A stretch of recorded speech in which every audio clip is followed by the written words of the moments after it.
Of all the lies we tell ourselves, the one that says, I've got this all under control, just might be the most dangerous.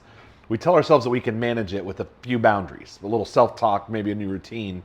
So we don't call it sin. We rename it. It's just stress, weakness, it's a phase, anything that keeps it from sounding dangerous. But Genesis gives us a different picture. God tells Cain that sin is crouching at his door, not sitting, not sleeping, crouching. The word paints a picture of something alive, waiting, studying. God isn't scolding Cain, he's warning him, not because Cain is terrible or in trouble, but because Cain is human, and humans tend to underestimate the things that live in the shadows. I read a story recently about a guy who kept a wild cat as a pet. This was not a cute rescue or a barnyard stray. This was something with muscle and instinct, wired for the hunt. The guy swore it was tame because most of the time it acted tame. Until one afternoon it didn't. There was nothing super dramatic. It was just a quick movement that reminded him the animal hadn't forgotten what it was. The guy made the statement, I got complacent because I confused predictability with safety. That line really resonated with me because we do that with our sin. We convince ourselves it's safe because it hasn't bitten us recently. But sin isn't a behavior problem. It's a loyalty problem.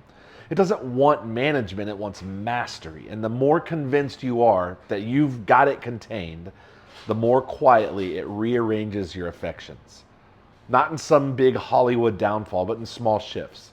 You become a slightly different version of yourself. You're a little more numb, a little more defensive, just a little less honest. And then one day you wake up noticing that it didn't blow your life up, it just thinned it out.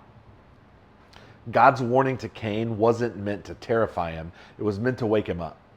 Sin doesn't get weaker because you ignore it, but it does lose influence when you drag it to God instead of trying to manage it on your own. Grace doesn't just forgive, it reorders what you love so the crouching thing at the door stops looking so appealing. So here's the real question for us today. What have you been calling not that big of a deal that is slowly shaping you anyway? You don't need to shame yourself, but you do need to stop pretending it's neutral. Bring it into the open with God before it grows fangs. The lie that you can hate is usually the last step before you find out that you can't. Thanks for spending a few minutes with me before the noise today. And don't forget, God does not expose what's crouching to condemn you. He exposes it because he intends to free you. God loves you more deeply than you could possibly imagine. I'll see you tomorrow.